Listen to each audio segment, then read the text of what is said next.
Good morning students, welcome on my channel biology with Sheetal ma'am. हमने क्या किया था, 4th चैप्टर स्टार्ट कर रखा था 12th क्लास की बायोलॉजी का, रिप्रोडक्टिव हेल्थ। मैंने आपको अभी तक इसके प्रॉब्लम्स और सॉल्यूशंस के बारे में बताया था। इसके जो हमारे यहाँ पर स्ट्रेटेजीज़ और प्रोग्राम्स चल रहे हैं उसके बारे में हमने डिस्कस किया था अभी तक। और आज हम क्या करेंगे, population explosion and birth control. अगर आपने मेरी पहले वाली वीडियोज़ नहीं देखी हैं तो आप मेरी वीडियोज़ को देख सकते हैं, उसमें मैंने सब कुछ एक्सप्लेन किया हुआ है डीपली, लाइन टू लाइन। हम NCERT को पढ़ रहे हैं स्टार्टिंग से। आप वहाँ पर जाकर मेरी वीडियोस को देख सकते हो। मेरे चैनल पे सारी वीडियोस हैं, हर एक कंटेंट को मैंने अच्छे से डीपली स्टडी करके भी आपको बताया हुआ है। और हम आगे पढ़ते हैं population explosion and birth control. इसके बारे में पढ़ेंगे। क्या बताया गया है, in the last century all the rounded development in various field signify improvement the quality of the life of the people. ये बोला है कि जो लास्ट सेंचुरी से ले देखते हैं हम अपने आसपास, तो जो क्वालिटी होती है लाइफ की, लाइफ को जीने की क्वालिटी होती है, वो क्या हुई है, डेवलपमेंट हो रही है बार बार। मतलब हमारे जो रहने के साधन के तरीके हैं, रहते हैं जहाँ पर रहते हैं, जहाँ पर हम चीज़ों को यूज़ करते हैं, उनमें बहुत ज़्यादा डेवलपमेंट होती आ रही है। और इंक्रीज हेल्थ फैसिलिटीज़, क्या बोला गया है कि जो हेल्थ फैसिलिटीज़ होती हैं जैसे कि हॉस्पिटल, मेडिसिन वगैरह में भी काफ़ी इंक्रीजमेंट हुई है, काफ़ी ज़्यादा इम्प्रूवमेंट हो रहा है। सब चीज़ें हमें बेटर तरीके से उपलब्ध हो रही हैं। along with better living conditions had an explosive impact on the growth of population। जैसे जैसे हमारी ज़रूरतें बढ़ती हैं वैसे वैसे हमारी जो प्रॉब्लम्स को दूर करने का तरीका भी मिल जाता है। और क्या होता है कि प्रॉब्लम्स दूर होती हैं, हमारी जो हेल्थ है, फैसिलिटीज़ है, वो भी और भी अच्छे से इम्प्रूवमेंट हो रही है, जिसकी वजह से हेल्थ की कोई प्रॉब्लम है वो सॉल्व हो जाती है। और यहाँ पर देखो, ग्रोथ ऑफ पॉपुलेशन की प्रॉब्लम आती है कि पॉपुलेशन कितनी की ग्रोथ ज़्यादा हो रही है। पॉपुलेशन क्या है, ग्रोथ हो रही है। आगे पढ़ते हैं हम क्या बता रखा है पॉपुलेशन के बारे में। The world population which are around 2 billion. जो वर्ल्ड की पॉपुलेशन है वो कितनी है, 2 बिलियन, यानी कि 2000 मिलियन, 2000 बिलियन है। ये मान लो अगर पूरे वर्ल्ड की ये वाली पॉपुलेशन दी गई है तो इंडिया की इसमें कितना पार्टिसिपेट होगा, इन 1900। ये 1900 रॉकेटेड टू अबाउट 6 बिलियन। जो 1900 में देखा था तो 6 बिलियन था, यानी कि by 2000 a similar trend was observed in India too. और यही जो ट्रेंड है यही हमने इंडिया में भी नोटिस किया है। ये बताना चाहता है कि जो पॉपुलेशन की ग्रोथ चल रही है वैसे ही हमने इंडिया में भी पॉपुलेशन की ग्रोथ को देखा गया है। Our population which was approximately 350 million at the time of our independence. बोला कि 350 मिलियन हमारे जो इंडिपेंडेंस के टाइम पे पॉपुलेशन थी। अब क्या बोला गया है, reached close to the billion. अब कहाँ पर बिलियंस में चली गई है, वही पॉपुलेशन कहाँ हो गई है, बिलियंस में कन्वर्ट हो गई है। Mark by 2000 and 1 crossed 1 billion in May 2000। 2000 मई में जब देखा गया तो हमारी इंडिया की पॉपुलेशन 1 बिलियन तक पहुँच गई थी। दैट मीन्स, इसका मतलब होता है every 6th person in the world is an Indian. इससे हमें पता चलता है कि हर एक छठा आदमी, पूरे यूनिवर्स में छठा आदमी 6th पर्सन कौन है, एक इंडियन है। हर एक 6th पर्सन क्या मिलेगा, इंडियन ही मिलेगा पूरे वर्ल्ड में। Rapid decline in death rate, इसका रीज़न क्या है, इसका रीज़न क्या हो सकता है। Rapid decline in death rate, जो डेथ हो रही थी उसमें डिक्लाइन, यानी उसमें कमी आ रही है। अब डेथ रेट में भी कमी आने लग गई है। मैटरनल मोर्टेलिटी रेट है वो भी कम हो गया है। इन्फेंट मोर्टेलिटी रेट है वो भी कम हो गया है। As well as increase in number of people in reproductive age are probably reason for this. और क्या है, जो रिप्रोडक्टिबल एज है जो पीपल्स की, उसमें भी क्या हुआ है, इंक्रीजमेंट हो गया है, जिसकी वजह से रिप्रोडक्शन करके और बेबीज बना रहे हैं और क्या हुआ, पॉपुलेशन बढ़ रही है। थ्रू आवर RCS प्रोग्राम्स, जो RCS प्रोग्राम्स दिखाए जाते हैं हमारे, through we could bring down the population growth rate. इसी प्रोग्राम्स की वजह से जो पॉपुलेशन की ग्रोथ हो रही है उसको कम करने की कोशिश चल रही है इन प्रोग्राम्स के through. It was only marginal, ये सिर्फ मार्जिनल बताया जा रहा है। According to the 2001 census report, 2001 में जो रिपोर्ट आई थी उसमें पॉपुलेशन ग्रोथ क्या थी, वॉज स्टिल 1.7%। यानी कि ये बताई गई थी 17/1000, ये वालों को 17/1000 ये ईयर, ये बोला गया है कि इतने में 1.7% तो है ही है पूरे वर्ल्ड का। A rate at which our population could double in 33 years. इसमें बोला गया है कि जो हमारी पॉपुलेशन है वो 33 ईयर्स में डबल हो रही है। हर 33 साल में हमारी पॉपुलेशन डबल हो जाती है इंडिया की। Such an alarming growth rate could lead to an absolute scarcity of even the basic requirements, food, shelter and cloth, in spite of significant progress made in those areas। ये बोल रहे हैं कि ऐसे जो एकदम से जो हमारी पॉपुलेशन बढ़ रही है, जिस रेट से बढ़ रही है, उसको देखते हुए हमें बहुत सारी प्रॉब्लम्स का सामना करना पड़ सकता है, जैसे कि फूड का, शेल्टर का, क्लॉथ का, इन सब चीज़ों का सामना हमें करना पड़। अभी देखते हैं, therefore the government was forced to take up serious measures to check the population growth rate।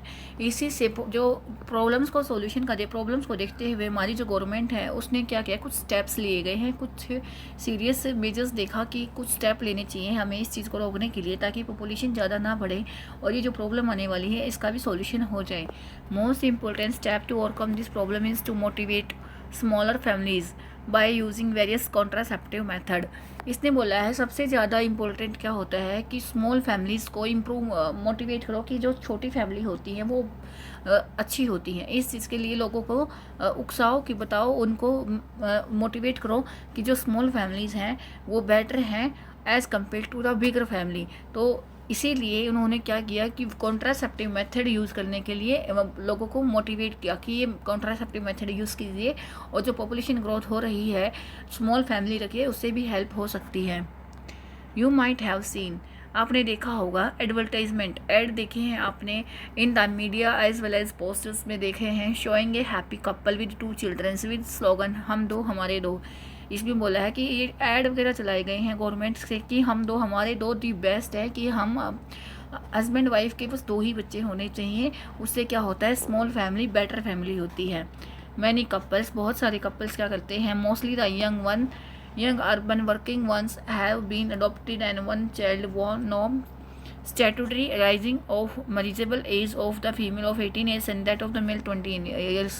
इसमें बोला है कि जो फीमेल्स की एज होती है वो 18 ईयर्स रखी गई है फीमेल्स की एज शादी के लिए, और 21 ईयर्स रखी गई है। ये है बिल्कुल जो मिनिमम एज होती है 21 ईयर किसके लिए है, मेल्स के लिए। ये किसकी है, फीमेल्स के लिए ये एज दी गई है कि इस एज से नीचे बच्चों की शादी नहीं होनी चाहिए, ये मिनिमम एज है ही है, इससे ऊपर होनी चाहिए।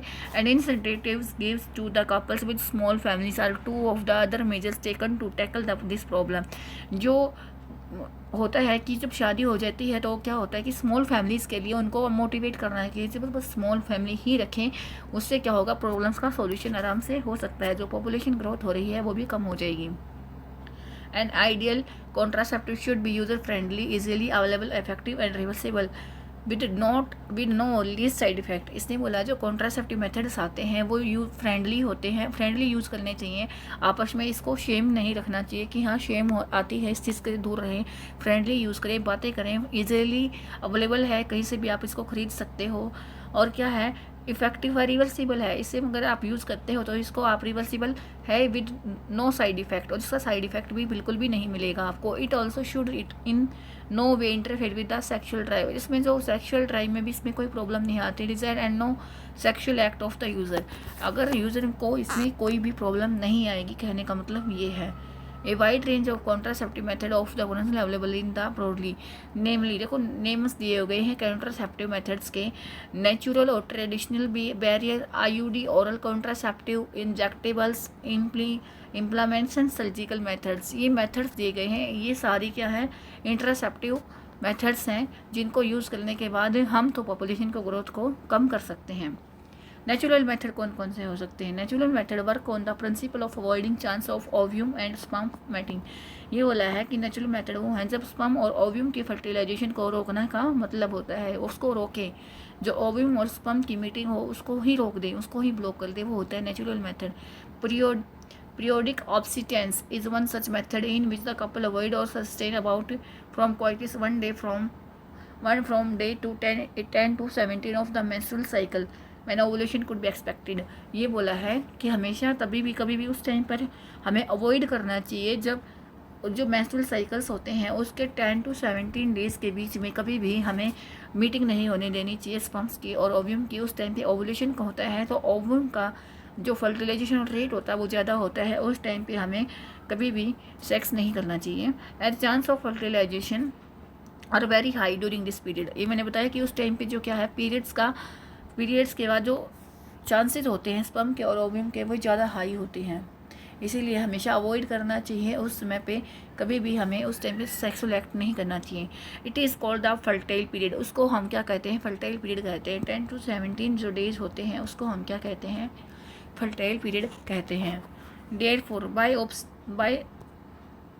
abstaining from coitus during this period, conception could be prevented. Withdrawal or coitus interruption is another method in which the male partner withdraws his penis from the vagina just before ejaculation, and in which the male partner just before ejaculation so that avoid insemination.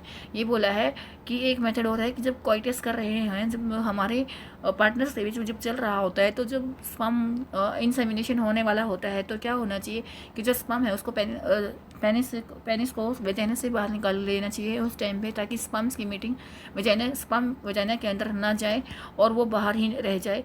जिससे क्या होगा कि जो sperm का rate होगा meeting के लिए ovum के साथ वो भी ब्लॉक हो जाएगा। अगर स्पर्म ही बॉडी से बाहर रहेंगे तो कोई मीटिंग के चांस ही नहीं रहेंगे। इसीलिए बोलते हैं कि इसको क्या नाम दिया गया, कोइटस इंटरप्ट्स। अभी आगे देखते हैं हम क्या नाम दिया गया है, लैक्टेशनल एमोनेलिया। इसमें क्या होता है, एब्सेंस ऑफ मेंस्ट्रुएशन। इसमें जब ये वो पीरियड होता है जब बेबी का बर्थ होता है, मदर अपनी बेबी को फीड करवा रही होती है, तो जो मेंस्ट्रुअल्स होते हैं, पीरियड्स होते हैं, मेंसेस होते हैं, वे नहीं आते हैं लेडीज़ को। इसको हम क्या कहते हैं, लैक्टेशनल एमोनेलिया। आगे देखते हैं, method is based on the fact that ovulation and therefore the cycle do not occur during the period of intense lactation from following parturition। ये बोलता है कि जब बेबी की डिलीवरी होती है तो जो मदर होती है वो फीड करवाती है अपने बेबी को, उससे क्या होता है जो मेंस्ट्रुअल साइकिल है वो ब्लॉक हो जाता है, वो कंटिन्यू नहीं रहता है वो काफ़ी मंथ्स तक। therefore so long as the mother breastfeed the child only chance of the conceptions are almost nil. इस वजह से जो चांसेस होते हैं फर्टिलाइजेशन के वो भी बिल्कुल ख़त्म कम होते हैं, इसमें नील ही होते हैं। This method has been reported to be effective only up to a maximum period of 6 month following parturition. ये क्या होता है कि जब डिलीवरी के 6 महीने बाद तक ये मेथड लागू होता है, उसमें फर्टिलाइजेशन का कोई चांस नहीं होता है बेबी के डिलीवरी के 6 महीने के बाद तक। सो नो मेडिसिन और डिवाइसेस आर यूज्ड। इससे क्या होता है, ना कोई मेडिसिन लेनी होती है, ना कोई डिवाइस, कोई कुछ भी यूज़ करने की ज़रूरत नहीं होती, क्योंकि उसमें क्या होता है कि लेडीज़ को ही ओव्यूम नहीं हो रहा है, डेवलप नहीं हो रहा, तो फर्टिलाइजेशन करने का चांसेस भी नहीं होता है। इन बैरियर मेथड में देखते हैं, ovum and sperms are prevented from physically meeting with the help of barrier. Ovum और स्पर्म की फर्टिलाइज करने को रोकने के लिए हम क्या यूज़ करें, एक बैरियर यूज़ करें, ताकि उनके बीच में एक बैरियर आ जाए और वो दोनों आपस में मीट ना कर पाएँ। Such method are available for both male and female. ऐसे कुछ मेथड्स अवेलेबल हैं मेल के लिए भी और फीमेल के लिए भी। मेल के लिए कौन सा है, condoms are barrier made of thin rubber. ये देखिए कॉन्डम फॉर मेल है, कॉन्डम फॉर फीमेल है। यहाँ पर देखेंगे जो कॉन्डम्स होती हैं वो रबर से बनी हुई होती है। Elastic sheaths that are use to cover the penis in the male और vagina and cervix in the female. जो ये फीमेल है इसको ये वेजाइना को कवर करती है, ये पेनिस को कवर करने के लिए यूज़ किया जाता है। Are barrier made of thin rubber. ये आगे देखते हैं हम, just before coitus so that the. इसमें क्या होता है, ये सिर्फ और सिर्फ जो कवर करके रखना होता है जब हम कोइटस कर रहे होते हैं बॉडी में, तो उसको कवर करके रख लीजिए, तो उससे क्या होगा, प्रिवेंट करेगा ना स्पर्म को उससे अंदर बॉडी के अंदर रहना नहीं देता है और उसको ब्लॉक करके रखता है, रास्ते को स्पर्म बॉडी के अंदर नहीं जाएगा। फीमेल्स के अंदर आप जब कोइटस करें तो कॉन्डम पहन के करें, उससे क्या होगा जो चांसेस होते हैं स्पर्म के वे रुक जाते हैं। This can be prevent conception. ये कंसेप्शन को रोक देता है। Nirodh is the a popular brand of condom for the male. Nirodh नाम की एक पॉपुलर ब्रांड है कॉन्डम की जो मेल्स के लिए होती है। Use of condoms has increased in recent years due to additional benefit of protecting the user from STDs और एड्स। जब से लोगों में एड्स और एसटीडीज जैसी बीमारियों के बारे में, सेक्सुअल ट्रांसमिटेड डिजीज़ के बारे में उनको पता चला है, एड्स के बारे में पता चला है, तब से लोगों को ये हो गया है कि कॉन्डम्स वगैरह यूज़ कर लेने चाहिए। इससे क्या हो गया है आजकल कि जो चांसेस होते हैं लोगों के यूज़ करने के वो बढ़ गए हैं, लोग ज़्यादा यूज़ करने लग गए हैं इन चीज़ों को। Both male and female condoms are disposable. जो मेल और फीमेल की जो कॉन्डम्स हैं वो डिस्पोजेबल हैं, ख़त्म हो जाती हैं धीरे धीरे। Can be self inserted and therefore give privacy to the user. ये क्या सेल्फ खुद से भी जो यूज़र होता है वो अपने आप से इसको यूज़ कर सकता है आराम से, इसमें किसी की और की ज़रूरत नहीं होती है। अगर आपको मेरी वीडियोज़ अच्छी लगते हैं तो आपको क्या करना है, do like share subscribe and like my videos. आगे देखते हैं क्या दिया गया है। आगे भी कुछ बैरियर्स के नाम दिए गए हैं, जैसे diaphragms, cervical caps, velvets are also barrier. ये कुछ नाम्स दिए गए हैं बैरियर्स के। That are inserted to the female reproductive tract to cover the cervix during coitus. ये सब बैरियर हैं जो फीमेल की बॉडी के अंदर डाल दिए जाएँ जब क्वाइटस कर रहे होते हैं। तो क्या होगा, प्रिवेंट करते हैं, ये क्या ब्लॉक कर देता है एरिया जहाँ से स्पर्म एंट्री करेगा और फीमेल के ओव्यूम को जाकर फर्टिलाइज करेगा, वहाँ से उस रास्ते को ब्लॉक कर दिया जाए और स्पर्म को ही एंट्री ना मिले बॉडी के अंदर। तो ये बैरियर को यूज़ किया जाएगा, ये एक दीवार का काम करेगा और उसको अंदर ही नहीं आने देगा स्पर्म्स को। अभी बोलेंगे दे आर रीयूजेबल। ये रीयूजेबल है, एक बार यूज़ कर सकते हैं, दोबारा भी यूज़ कर सकते हैं। स्पर्मिसिडल क्रीम्स हैं, जेलीज हैं and foams are usually use along with these barriers to increase their contraceptive efficiency. कुछ जेलीज आते हैं, क्रीम्स आती हैं, ये क्या होता है कि इनकी जो कॉन्ट्रासेप्टिव एफिशिएंसी है उनको बढ़ा देती है।